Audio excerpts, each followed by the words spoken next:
Hello everyone, welcome to my channel. তো আজকে আমি আমার চ্যানেলের প্রথম ভিডিওটা শ্যুট করেছি।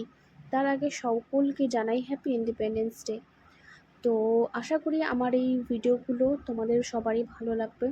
ভালো লাগলে অবশ্যই চ্যানেলটাকে সাবস্ক্রাইব করো আর লাইক কমেন্ট শেয়ার অবশ্যই করো। আর আমার পাশে থেকেও আমি চেষ্টা করব তোমাদেরকে নতুন নতুন ভালো ভালো ভিডিও আর কন্টেন্ট দেওয়ার। তো একটু সাপোর্ট করো। তো সকালবেলা রেডি হয়ে আমরা ঘুম থেকে উঠে দিয়ে তারপরে বেরিয়ে পড়লাম ওভালের উদ্দেশ্যে। কিন্তু এই যে মিহিজাম ফাটকে এখানে তো সব সময় দাঁড়াতেই হবে, যেতে আসতে সবসময় বন্ধই থাকে। যাই হোক, তারপর অনেকক্ষণ ওয়েট করার পরে আমরা বেরিয়ে গেলাম, এই চিত্তরঞ্জন ঢুকে গেলাম। আর সকালবেলা থেকে এত পরিমাণে রোদ দিচ্ছে, মানে কি বলবো, মানে তাকানো যাচ্ছে না। মানে ভীষণ পরিমাণে রোদ আর এত বেশি গরম দিয়েছে। যাই হোক, তো তারপর আমরা খুব মানে অনেকটাই লেট হয়ে গেছিলো, তো তাহলে তাড়াতাড়ি করে আমরা বেরিয়ে গেলাম, কিন্তু তাড়াতাড়ি করে পৌঁছাতে হবে তো। আর আমার সাথে আমার বৌদি ছিল আর আমার ভাইজি ছিল।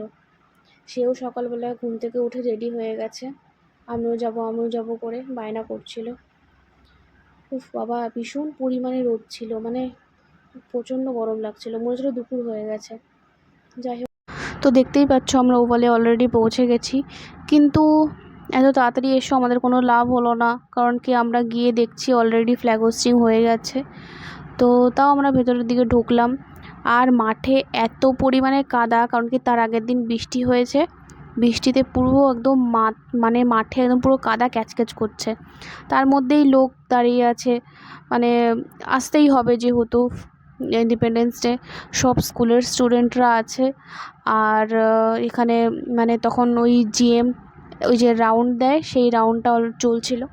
তো তাও আমরা অনেকটাই পিছিয়ে গেছিলাম, কারণ কি আর একটু আগে আসলে আরও বেশি ভালো হতো। তারপর ওইখানে অনেক স্টুডেন্ট, কিন্তু স্কুলের স্টুডেন্টের মানে সংখ্যা অনেকটাই প্রায় কমে গেছে।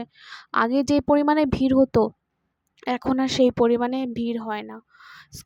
স্কুলের মানে ডিবি গার্লসের বেঙ্গলি মিডিয়াম তো অলরেডি বন্ধই হয়ে গেছে, শুধু হিন্দি মিডিয়াম চলছে। বয়েজেরও সেম, বেঙ্গলি মিডিয়াম বন্ধ হয়ে গেছে, হিন্দি মিডিয়াম চলছে। ওই আর কি, তাই নিয়েই যতটুকু স্টুডেন্ট হয়।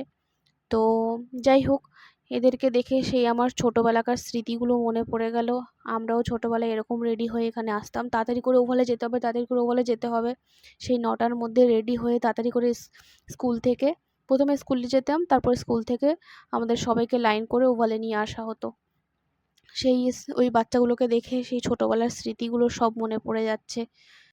তারপর এখানে জিএমের বক্তৃতা শুরু হলো। তারপর এনার বক্তৃতা শেষ হয়ে গেলে মানে প্রত্যেকটা স্কুলের এক একটা করে পারফরমেন্স শুরু হওয়ার কথা ছিল। তো সেই পারফরমেন্সগুলো হয়ে তো তারপরে অলরেডি অনেকটাই লেট হয়ে গেছিলো আর ভীষণ পরিমাণে রোদ উঠেছিল। আর এই দেখো, আমিও রেডি হয়ে এসেছিলাম। তো তোমরা সবাই জানিও আমাকে কেমন লাগছে। আমি আবার নিচের দিকে তাকিয়ে দেখছি, আবার কাদা লাগলো না তো পায়ে, মানে এত পরিমাণে কাদা, মানে চটি পুরো কাদা কাদা হয়ে গেছিলো।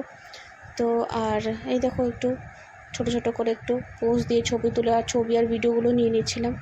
রেডি হয়ে এতদিন পরে আসলাম, একটু ভিডিও না নিলে হয় বলো?